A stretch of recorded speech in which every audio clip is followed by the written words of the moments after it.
Well, I don't agree at all. First off, how is it possible that anybody with any kind of sanity would consider the United States or Britain or the West in general to be in any kind of position to be punishing anyone for any illegalities? If we want to take a look at Iraq, there is at least 1 million, probably even close to 2 million dead. We invaded that country, destroyed it, created millions of orphans, millions of refugees, and never even so much as apologized for that. Let's go back to Vietnam, where we dropped 20 million bombs, more than all of World War II combined. We have destroyed so many countries. We have tortured and killed and maimed and raped around this planet. Who in the hell in their right mind would consider the United States or the West in general to be in any position to punish anybody? Never mind the obvious facts that this is a false flag attack and a long list of false flag attacks, which let's get into that, please.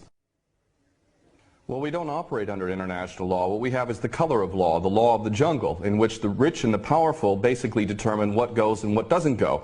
Iraq is a perfect example of that. Why isn't Tony Blair and George Bush rotting away in a prison cell for the rest of their lives? Because the law is not being applied.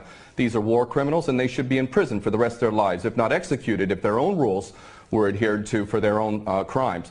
Not only that, but we need to really understand the truth here. First off, all of these players, these politicians, are nothing more than puppets. They don't serve the people. There is no real democracy. They really serve the rich and powerful who run the world, and that would be the bankers who control the money supply. The bankers, of course, make huge amounts of money. Whether they make bad investments or not, wars are great for them, and ultimately they control the politicians, and that is why we see these policies. Obama and Cameron are nothing more than puppets who read the script, and the script is we need another war. And the reason why we need another war, according to these psychopaths who are running the world, is because more and more people, despite the clueless masses who continue to be entranced by things so ridiculous as X Factor and American Idol, there is larger numbers of people around the world who are realizing the truth and beginning to recapture the capacity to think for themselves. And they can see that these people who are being put in positions of public trust are defying that trust and representing an agenda which they could never speak about openly,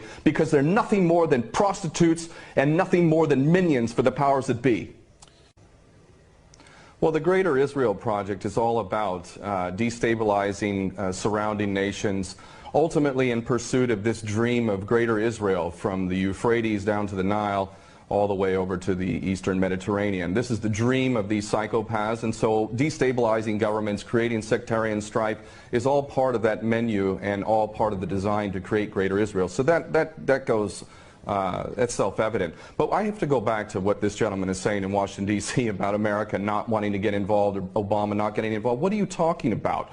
We have been arming people directly who are Al-Qaeda. Al-Nusra Front is Al-Qaeda. These people are psychopaths to the worst order. They are conducting suicide attacks. They are gassing people. We know, Carla Del Ponte said in May, that it was the so-called rebels in Syria that were using sarin gas, not the Bashar al-Assad regime. No, it was not. We know that the United States President is arming people who are on the U.S. terrorist list. He should be convicted of aiding and abetting, giving material support to a terrorist organization. But then again, you know what? We, the West, the United States in particular, Israel and Britain, are the biggest terrorists on the planet. So our little junior partners in Al-Qaeda, which is nothing more than a CIA database, thus the name Al-Qaeda, this is nothing more than a group of terrorists working together, each playing one different role, but all of them working together for the same goal, which is to maintain this hideous and sick and twisted, unjust world that we have,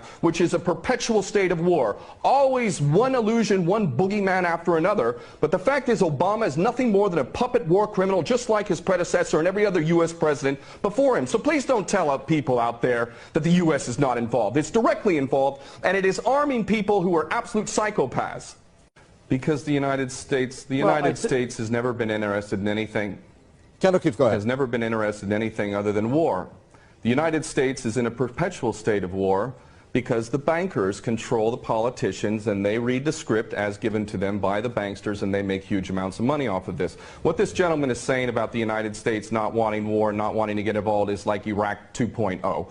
It's a repeat of the same rubbish that was said, oh, we don't want war, war is a last resort. That's absolutely untrue. It's a lie.